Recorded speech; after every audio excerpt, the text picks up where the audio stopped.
Salut à tous et bienvenue au 6ème épisode de ma série moteur de jeu C++ et OpenGL, qui a d'ailleurs officiellement passé ses 1 mois d'existence, bravo. Et aujourd'hui on va faire un épisode assez particulier, puisqu'il marque le début d'un grand changement dans la bibliothèque. Donc pour rappel, au dernier épisode ça ressemblait à ça, donc j'avais update la CLI, un peu la physique et un peu les transformations, qui étaient d'ailleurs complètement cassées. Et peut-être vous vous demandez à ce que je les ai réparés, et ben je vais vous montrer ça tout de suite, puisque maintenant ça ressemble à ça. Alors vous allez me dire que c'est absolument pas ressemblant à ce qu'il y avait dans le dernier épisode, il n'y a plus d'entrepôt maintenant, on a ici un rover, donc qui est censé être sur la lune. Bon, il n'y a pas beaucoup de relief. Mais du coup, qu'est-ce qui s'est passé? Vous inquiétez pas, je vais tout vous expliquer. Donc aujourd'hui au programme, on a de la transformation, un peu de mapping, et pour terminer, des mods. Je vous expliquerai ce que je veux dire par mode. Mais bon, en tout cas, c'est parti. Donc on va commencer par ce qui m'a pris le plus de temps, la transformation. Donc le système de transformation, pour rappel, c'est ce qui permet au rover de bouger, de tourner et d'évoluer dans l'espace. Bon, sachez que dans les derniers épisodes, le système était complètement cassé. Donc j'ai passé toute une semaine à travailler dessus. Donc pour rappel, les rotations sont censées se comporter comme les angles de l'heure. Pour l'instant, pour l'axe Y, ça fonctionne pas trop mal. J'ai réussi à faire des liens de parenté qui sont quand même assez bons. Bon, l'axe X, j'y travaille encore. Mais en tout cas, pour les rotations, comme je suis en train de faire là, c'est bon. Bon, pour ça, j'ai fait pas mal de modifications. D'ailleurs, vous pouvez voir que j'étais en train d'essayer de débugger. Bon, déjà, j'ai changé quasiment tout ce qu'il y a dans les fonctions rotate vector pour que la trigonométrie soit juste. Bon, je vais pas vous expliquer en précision ce que c'est parce que c'est pas très intéressant. Et bon, en gros, c'est de la trigonométrie normale. J'ai défini une nouvelle rotation, un nouveau type de rotation. La rotation par plan, donc qui elle change toute la transformation.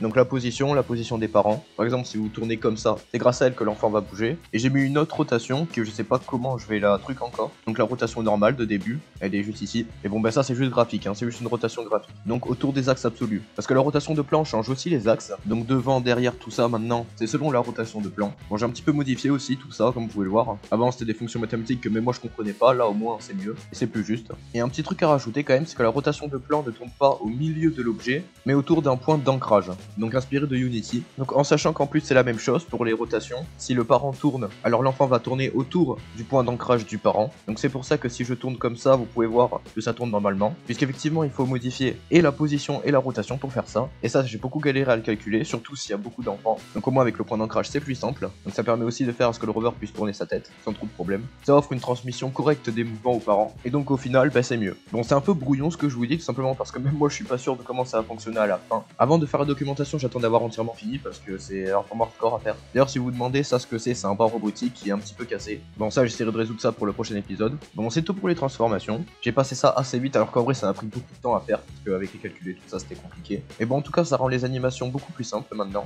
Même si pas encore toutes sont disponibles, j'essaierai de le faire à ce que ce soit pour le prochain épisode. Maintenant, on va passer au mapping. Bon, je pense que vous le voyez que la map est absolument gigantesque. Et ça, c'est grâce à un seul petit ajout, l'ajout du niveau -1 qui représente pas de niveau. Donc au moins avec ça, on n'est pas limité par la taille des niveaux, donc on peut faire un truc aussi gros qu'on veut. Bon, là on a une map qui en gros fait 2 km sur 2 km, qui fait 4 km², ce qui est pas mal. En sachant qu'avant c'était pas possible, puisque les collections ne pouvaient appartenir qu'à un niveau, et donc on pouvait pas faire une map aussi grande sous peine d'avoir 2 FPS. Bon bah maintenant c'est possible. Bon, c'est la seule modification que j'ai fait, c'est pas beaucoup. Et sachez que le système de map, j'ai prévu de le changer beaucoup, parce que je le trouve un petit peu nul actuellement. Il permet pas de faire des trucs absolument incroyables. Donc ça j'y travaillerai pour le prochain épisode aussi. Et c'est tout, bon c'était quand même assez rapide, puisque le gros du truc, c'est dans une troisième partie, les mods. Pourquoi être passé d'un entrepôt à un rover lunaire comme ça? Et ben l'idée est simple, c'est que au lieu de tout hardcoder dans le main ou dans un test.cpp ou dans je sais pas quoi, j'ai fait beaucoup mieux. J'ai créé ici un dossier mod avec dedans du code qui représente comme des mods sur Minecraft. Donc avec 3 mods en tout, entrepôt qui n'est pas fonctionnel, joueur qui est fonctionnel et rover lunaire qui est celui qu'on est en train d'utiliser, et donc bien sûr aussi des headers.